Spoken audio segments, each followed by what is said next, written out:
Bonjour, bienvenue pour cette nouvelle vidéo par ce magnifique temps de neige. J'en ai profité pour vous faire une petite vidéo Fusion 360, donc un peu de modélisation 3D. Pas à un niveau tout à fait débutant, parce que ça, il y a plein de vidéos sur internet. Ce que je vous propose, c'est de voir quelque chose que j'ai pas vu souvent, c'est d'utiliser des variables, ou plutôt des constantes. Très souvent, on utilise Fusion 360 comme logiciel paramétrable, c'est son principe, mais on utilise des côtes déjà existants comme paramètres pour d'autres côtes. Je vais vous montrer ici comment les déclarer. Il y a tout simplement un tableau, un endroit où on peut mettre des valeurs avec des noms, et puis les réutiliser.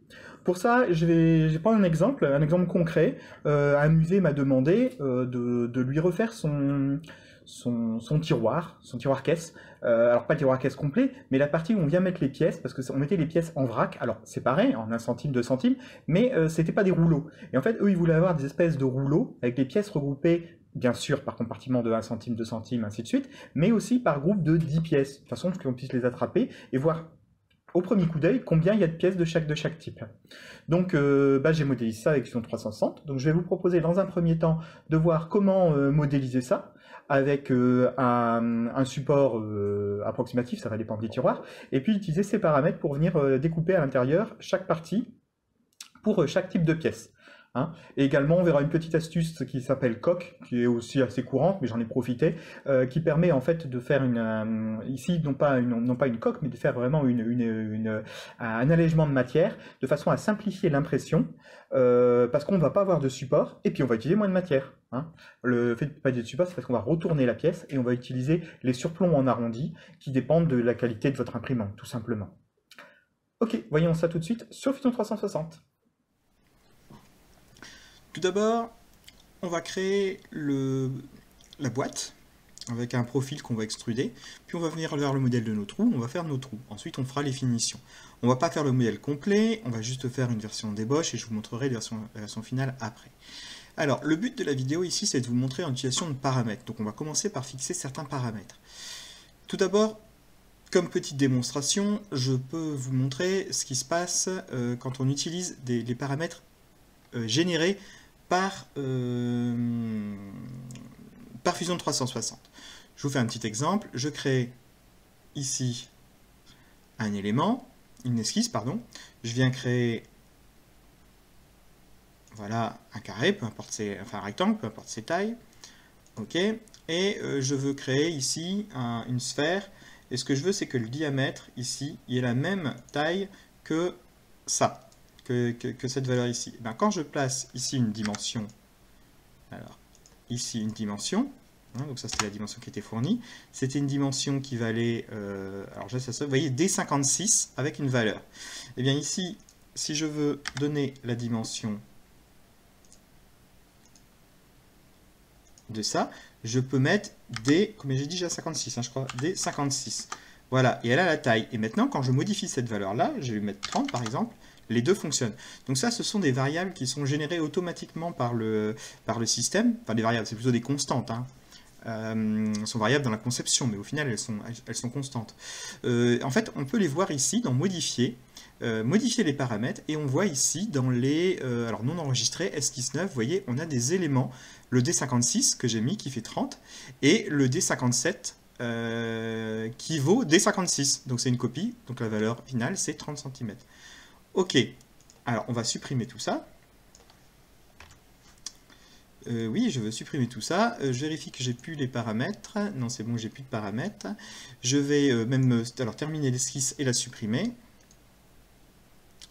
Supprimer. Voilà, on va revenir à l'accueil, on y est déjà, et on va commencer à créer nos paramètres. Premièrement, donc je vais dans modifier les paramètres. Je vais enregistrer la longueur de mon tiroir. Alors je vais l'appeler longueur, hein, je vais faire des versions, enfin vue de face c'est plutôt la largeur. Je vais mettre des valeurs sans grande information pour le moment. Donc je vais mettre 300 mm.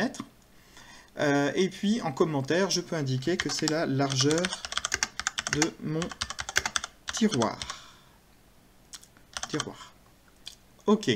Vous voyez, j'ai mon commentaire ici, j'ai la taille et c'est du millimètre. Hein. Oui, alors je ne vous ai pas montré qu'il y avait les unités, on va le voir pour la suivante. Je vais indiquer l'épaisseur de ma pièce 1.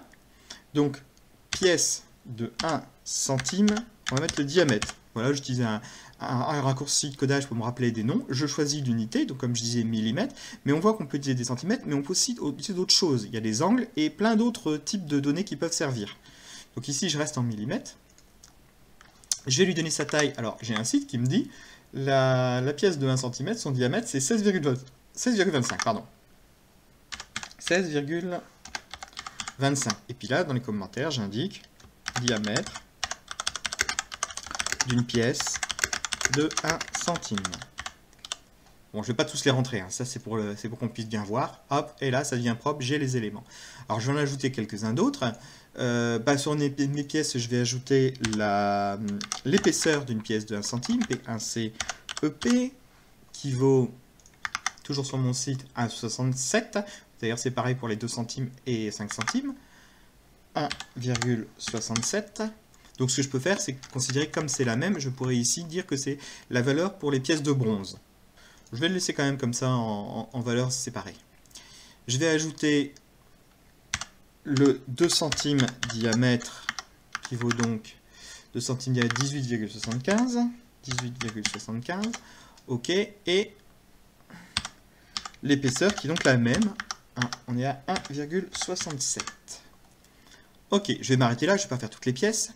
Je vais indiquer également les marges. Je vais faire une bordure à mon tiroir, puisqu'elle va venir s'encastrer, avec des parois qui sont épaisses d'1 millimètre. Nous, on va faire du 2 mm pour être précis. Donc, on va l'appeler bordure. Je peux mettre de majuscules. Bordure. Et on va lui mettre 2 mm tout autour. Pas de commentaire. Je ne vais pas remonter ça. Et dernière valeur que je vais utiliser pour le moment, ce sera l'espace entre deux rainures. De pièces. Donc on va l'appeler espace, hein, simplement. Espace, et on va mettre 2 mm.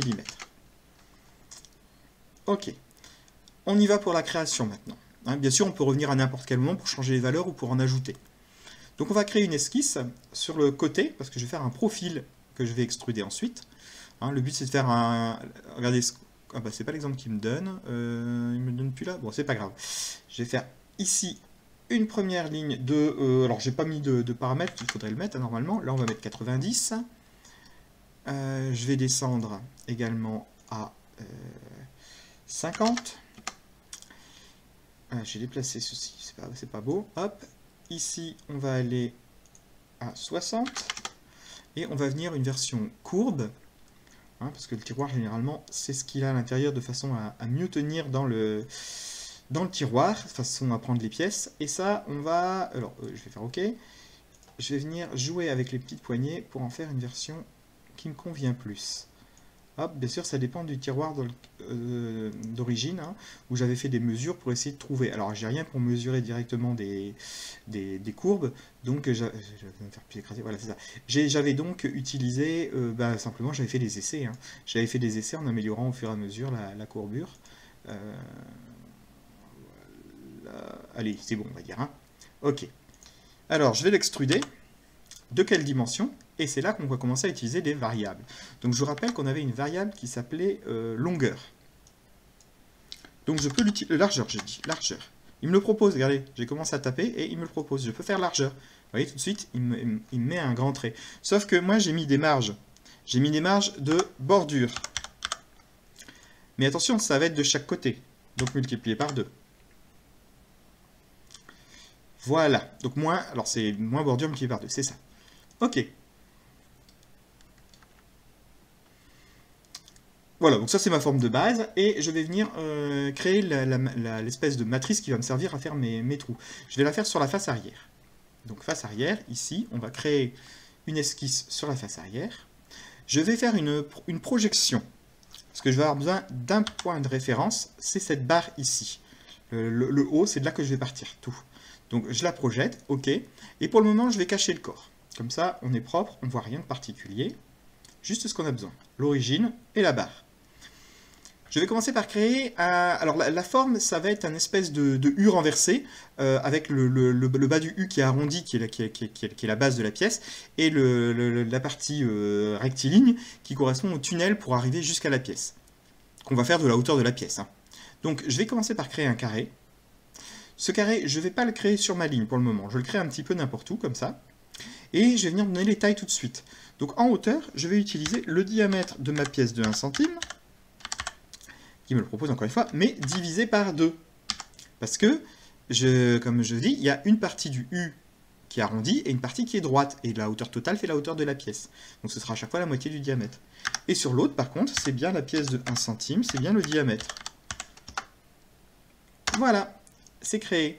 Alors je l'ai créé un petit peu n'importe où, en effet, parce que je veux utiliser la collinarité. Je veux indiquer que cette arête-là, elle est collinaire avec la projection. Voilà. Pourquoi? Parce que après, quand je vais dupliquer, ça permet d'avoir une contrainte qui est déjà existante. Ensuite, je vais ajouter une distance entre ça et mon origine. Hop. Et cette distance, ça va être, je l'appelais espace, je crois. Espace, voilà. De 2 mm. Comme ça, je vais pouvoir modifier comme je veux après. Alors, je vais faire une petite modification là. Cette barre-là, ah non, je ne veux pas faire une distance là. Cette barre-là, je vais la mettre en construction. Hein, elle ne me sert pas, j'ai pas envie qu'elle me gêne.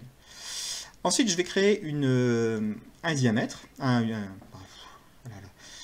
rond, un cercle, à partir du milieu de ma barre. C'est pour ça que je ne l'ai pas supprimée, hein. Elle me sert encore de contrainte. Donc effectivement, là, il me met le milieu. Je vais la créer, je ne vais pas lui donner la taille tout de suite. Je vais prendre une taille quelconque. OK. Et je vais utiliser une autre contrainte qui est la contrainte de tangence. Je vais dire que cette barre-là, elle est tangente à ce cercle-là. Voilà, comme ça, il a la même taille. Je n'ai pas défini la taille tout de suite, parce que le fait de faire ça, ça veut dire que quand je vais changer la taille de l'objet ici, en haut, de la largeur qui est ici, ça va s'adapter tout de suite au cercle.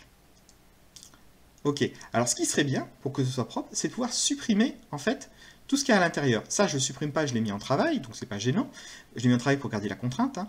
Et ça, ce serait bien de le supprimer. Si je fais un trim, et que je dis que je veux supprimer cette section-là, vous voyez, j'ai un avertissement. Il me dit qu'il y a des contraintes qui ont été supprimées. Donc, je ne peux pas le faire pour le moment. Hein, si quelqu'un sait comment le faire, ça m'intéresse. Donc, je l'ai remis. Maintenant, je vais sélectionner l'ensemble de mon petit dessin, ici, de mon échancrure. Et je vais faire une duplication, coller-déplacer. Et je vais aller à une distance, peu importe laquelle, on s'en fiche. Hop. Alors, pourquoi il ne me déplace pas l'objet complet? C'est bizarre. J'ai fait une erreur? Hop. Ah non. Hop, je recommence. Déplacer ou copier, j'ai oublié de cocher, créer une copie. Évidemment, j'essaie de déplacer quelque chose qui a une contrainte ici qui l'attache en distance, donc ça ne marche pas. Là, voilà, la contrainte n'est pas prise en compte. Je peux déplacer. OK. Je rajoute une contrainte de distance entre celui-ci et celui-là, qui vaut, eh bien, espace, bien sûr. Hop. Comme ça, quand je modifie mon espace, tous les espacements entre les réunions seront faits automatiquement. Je vais un peu trop vite là en fait, je réfléchis à ça. Je vais trop vite, j'ai oublié la deuxième partie de l'échancrure. Ok. Oui, parce que l'échancrure, elle est double. Je vais faire des quinconces pour pouvoir mettre 10 pièces.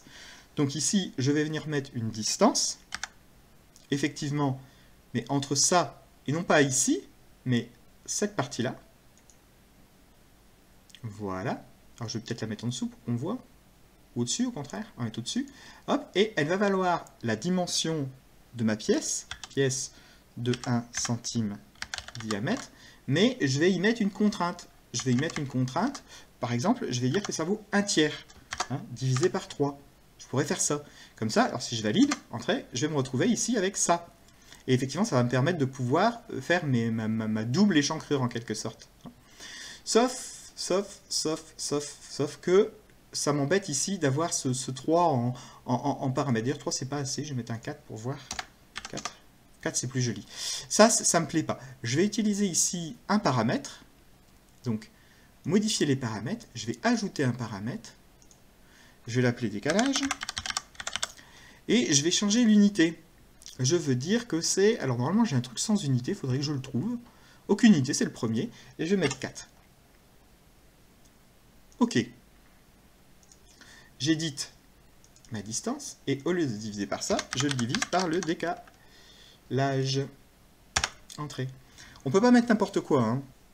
Si j'avais mis des angles, il ne l'aurait pas proposé à cet endroit-là. Il fait attention au contexte où on utilise les variables. Voilà. Maintenant, je vais sélectionner tout ça. Et je vais faire mon dupliqué. Alors, clic droit, copier, dupliquer, il est où? Il est là, déplacer ou copier, une copie, et je décale ça, il est où le truc? Il est là, par là, d'une distance quelconque. Ok, on va changer les tailles. Prenons celui-ci, l'espacement entre les deux. On va dire que c'est celui d'une pièce de 2 cm. Vous voyez, ça c'est un peu plus décalé. Je vais changer les largeurs.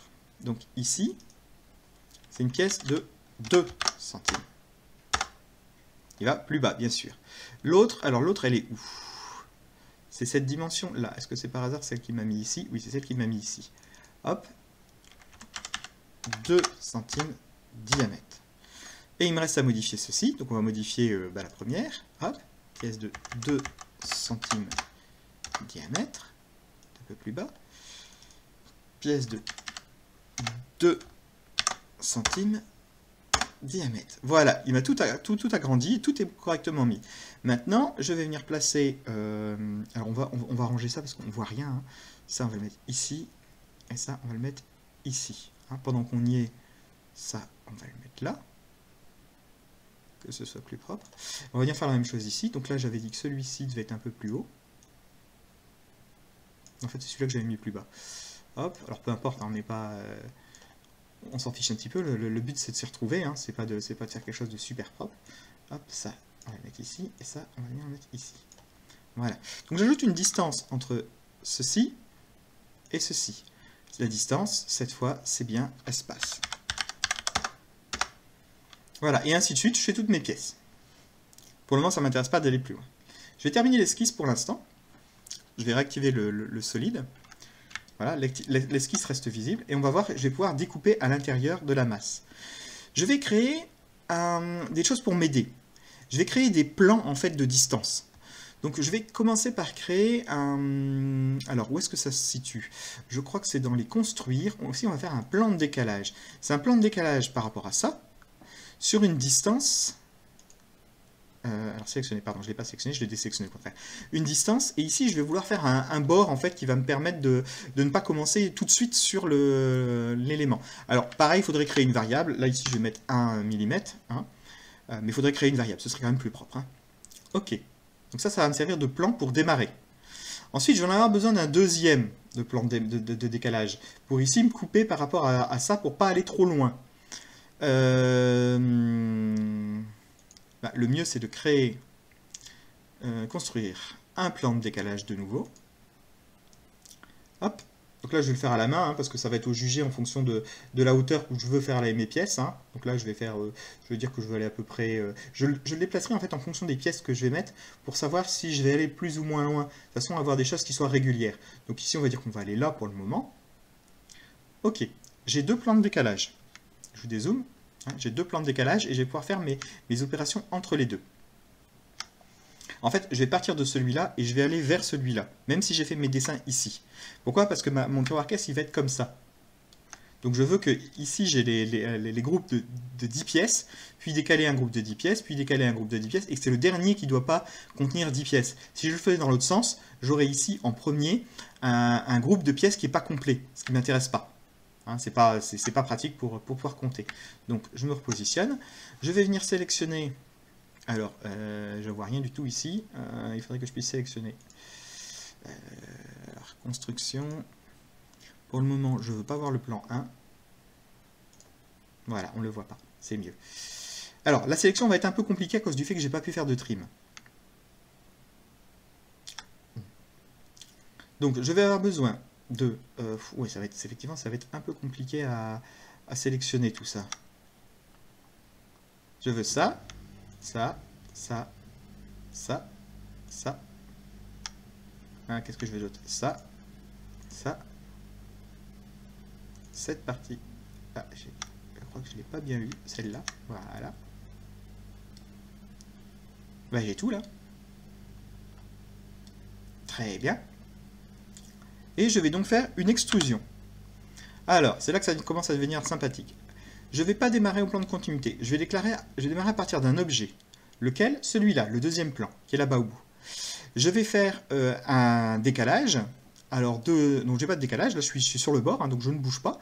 Ma direction en distance, et la distance, elle va être égale à diamètre, pardon, pas diamètre, pièce de 1 centime, épaisseur, multiplié par, il faudrait un petit coefficient, de façon à pouvoir dire que les pièces, elles ont un petit jeu. Hein. Ou alors, on va directement modifier pièce 1 CEP pour modifier sa valeur et ajouter le jeu. Ce serait d'ailleurs peut-être ici plus intéressant. Donc pièce de 1 centime épaisseur, et je vais en mettre 10. Et vous voyez, il me propose ce trou-là. Je vais le valider. Ok, alors il ne m'affiche plus l'esquisse, ça m'embête, j'ai besoin de l'esquisse. Voilà. Et je vais faire la même chose, je vais sélectionner l'autre, on va le faire dans l'ordre. Donc je vais prendre ça, ça, ça. Ici, je veux l'intérieur. Hop, hop, hop. Et encore une fois, il faut que je zoome parce que j'arrive pas à sélectionner les éléments que je veux. Voilà. Je vais de nouveau faire une extrusion. Ça va de nouveau être à partir d'un objet, mais cette fois, je vais sélectionner la face interne de ce que je viens de découper, la face résultante, à partir de celui-là. Et la distance, c'est la même, c'est-à-dire que c'est la pièce de 1 centime épaisseur multiplié par 10. Alors vous remarquez que multiplié par 10, je pourrais le mettre en variable aussi. Si vous voulez faire des groupes d'autres que 10 pièces, bah, il suffirait de modifier ça et puis ce serait réglé. Chose qui possède que moyennement intérêt, parce que faire des groupes d'autres choses que 10, c'est pas forcément intéressant ici. Ok. Et je recommence. Donc je viens sélectionner ici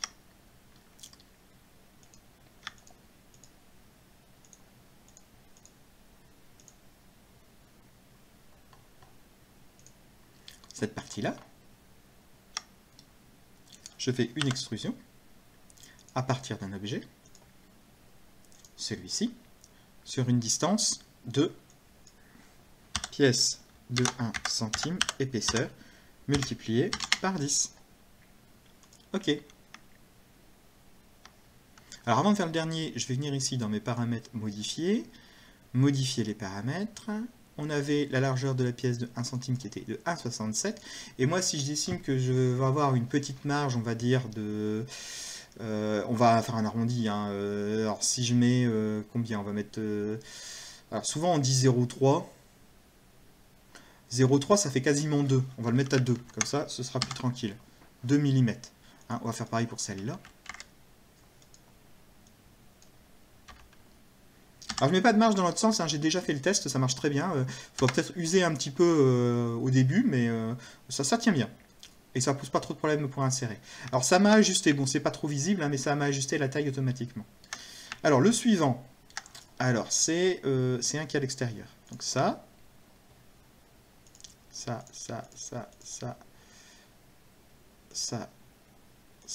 et encore une fois, il faut zoomer à fond. Voir ce petit bout ici, là, au milieu, qui n'est pas facile à voir. Voilà. Alors, depuis un objet, celui-là, sur une distance de pièce de 1 centime, épaisseur, multiplié par 10. Alors, on regarde, est-ce que ça arrive? Est-ce qu'on est arrivé au bout? Non, je crois, j'arrive pas, voilà. Est-ce qu'on arrive? Je crois pas. On va afficher le plan 1. Non, on n'est pas arrivé au bout. Ok. Je valide. Au passage, le plan 1, j'ai l'impression que...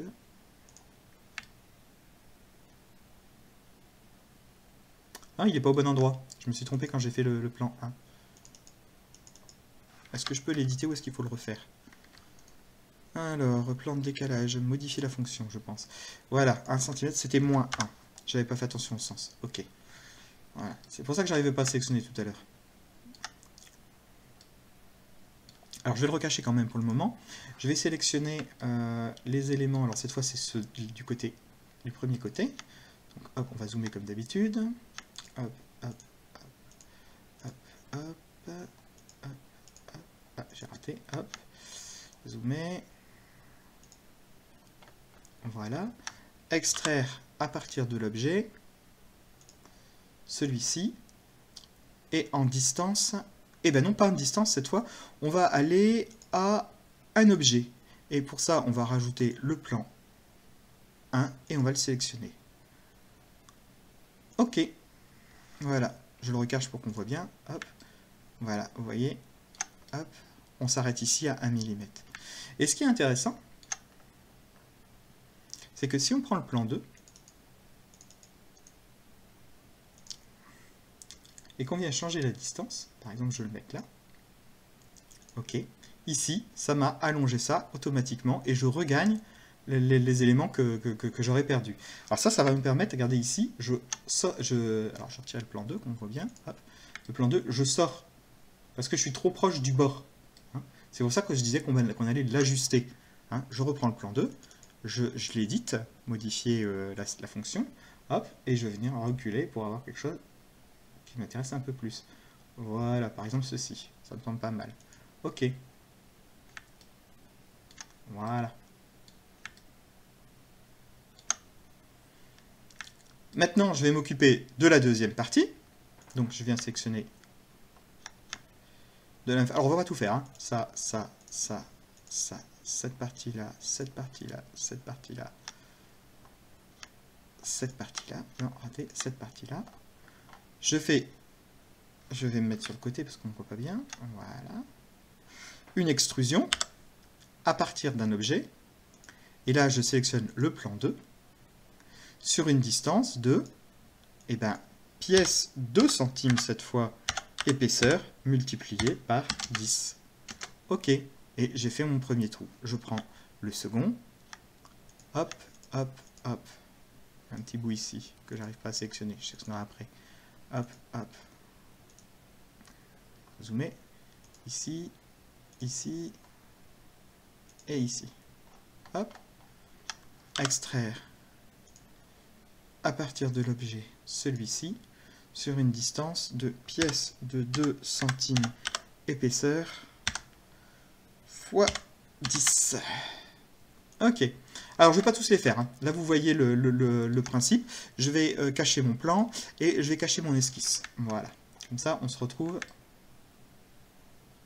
avec l'élément.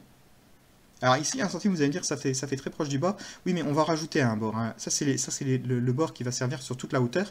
Mais après, pour se rattacher, on va avoir un bord complémentaire. Hein. Je vous rappelle, on a fait 28 moins, je ne sais plus comment on l'avait appelé, bordure ou quelque chose comme ça. On va voir, modifier les paramètres. 2 mm, c'était bordure. C'est celui-là. Ok, très bien. Alors justement, on va faire ça, mais avant, on va quelques petits éléments en plus. Pourquoi j'ai deux... Ah, ça c'est les plans, pardon. Ça, ici, toutes les extractions et les plans, je vais les regrouper en un élément. Je les prends, je vais faire un groupe. Voilà. Et je vais le renommer, on va l'appeler pièce. Comme ça, c'est beaucoup plus clair dans mon historique.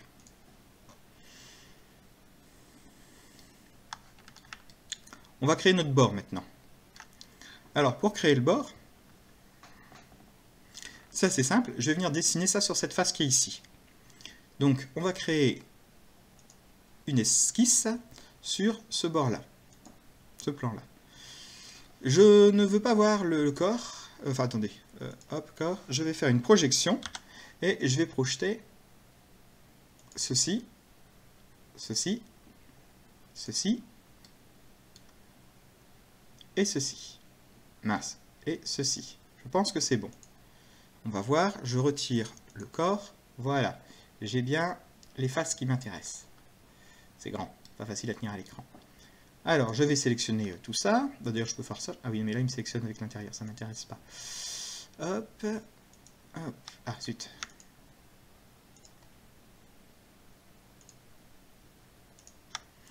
Je vais créer un décalage. Pour outline. Et alors là, j'avais dit bordure, hein, de 2 mm, donc je vais créer un bordure. Il est dans le bon sens, ça me va. Je le laisse comme ça. Ok. Je vais zoomer. Je vais sélectionner la partie qui est entre les deux. Il faut zoomer encore. Voilà. Je vais réafficher mon objet, sinon je vais avoir un problème, il va vouloir me créer un nouveau corps. Voilà, on va zoomer pas mal ici. Et on va faire une extraction vers le bas de, pareil, il faudrait un paramètre. Hein. Ici, je vais mettre 1 mm. Ça me va très bien. Vers le bas. donc moins 1 mm, puisque je le veux vers le bas. Et je veux pas un nouveau corps, je veux une jointure. Joindre. Ok, voilà. Donc maintenant c'est un peu moins vers le bord, hein, c'est un peu plus propre quand même. Hein. On pourra poser sans problème l'élément. Ensuite, ça utilise beaucoup de matière. Donc je veux simplifier l'impression et je vais même faire que je vais l'imprimer sans support. Pour ça, ce que je vais faire, c'est que je vais éviter tout ça à l'intérieur qui est une partie qui ne m'intéresse pas, qui est cachée. Pour ça, mon corps, ce que je vais faire dessus, c'est que je vais faire un shell. C'est une coque, voilà, coque en français. Coque, et puis je vais lui mettre une épaisseur. Alors c'est pareil, je peux la mettre en paramètres. Bon, 1 mm, moi ici, ça me semble pas mal. Je vais faire OK. Alors ça n'a pas marché parce que j'ai pas sélectionné le bon truc, je pense. Hop. Donc coque ici. 1 mm. Voilà, alors quand vous voyez ici, il me fait bien le truc à l'intérieur. On voit bien ici là, les coques à l'intérieur. Alors ça m'embête, c'est pas encore tout à fait ça que je veux, annuler. J'y suis presque, mais c'est pas tout à fait ça. Alors, je recommence. Shell, ça et ça. Je crois qu'il faut les sélectionner tous les deux. Et ici, on vient mettre 1. Voilà, nickel. Ok. Et voilà, maintenant on se retrouve avec quelque chose qui va consommer beaucoup moins de plastique. On n'a pas toute cette partie-là à faire. Et chose intéressante, c'est que je vais pouvoir l'imprimer à l'envers. Hein. Je suis en droite. Zut. Voilà. Alors, on va dézoomer. Voilà. Je vais l'imprimer comme ça. Alors en fait, on ne voit rien quand c'est comme ça. On va faire comme ça plutôt. À l'envers. Voilà. Je vais l'imprimer comme ça. Ici, voilà, on voit. Donc effectivement, il va m'imprimer. Là, il va me faire ça. Bon, bien sûr, il ne faut pas avoir des bords trop importants pour... des arrondis trop importants, sinon après ça dépend de son imprimante en fait, hein, ça en a plus ou moins de bonne. Alors là je vois un problème, regardez ici, le bord il est mangé 2 fois. Il est mangé 2 fois parce que ici j'ai ma distance sur la partie arrondie, elle est trop proche du bord. Hein. Plus on descend, plus c'est un arrondi, donc plus on est proche. Alors ici c'est pas gênant, c'est de la coque. Si on veut vraiment avoir quelque chose qui est très propre, il va falloir nous changer nos fameux plans. Donc là il s'agit du plan 2, qui est ici, que je vais donc éditer, modifier l'élément. Donc je suis à moins 86, on peut essayer par exemple moins 84, c'est beaucoup, hein. C'est pour qu'on voit bien. OK, et voilà, et je vais le cacher, et on voit bien maintenant que les éléments sont entiers. Et bien sûr, de l'autre côté, ça les fait partir de plus loin du bord, hein, évidemment. Voilà, il n'y a plus qu'à exporter ça et à imprimer. Alors, je vais vous montrer la version finale quand même. Fichier, ouvrir.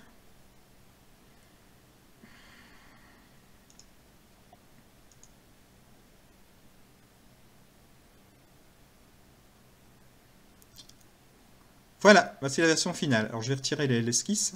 Hop, voilà les trous pièces, pour qu'on voit bien l'élément. Hein.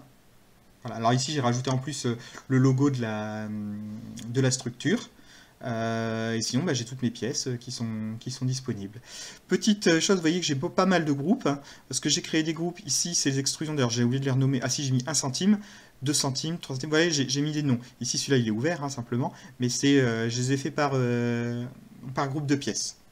Voilà, j'espère que cette vidéo vous a plu, que c'est pas trop complexe, et puis que vous pourrez réutiliser ça avantageusement dans vos futures modélisations. Je vous mets quand même l'image de la version imprimée finale, alors quelque part à l'écran, je sais pas trop où. Je peux pas vous la montrer en physique parce que tout simplement elle est déjà en place. Ils sont déjà en train de l'essayer, même si malgré les problèmes liés aux circonstances actuelles, le musée peut pas ouvrir. Ils sont quand même en train de faire l'installation et puis les tests pour voir si ça leur convient ou si ça leur convient pas. Sur ce, à une prochaine vidéo.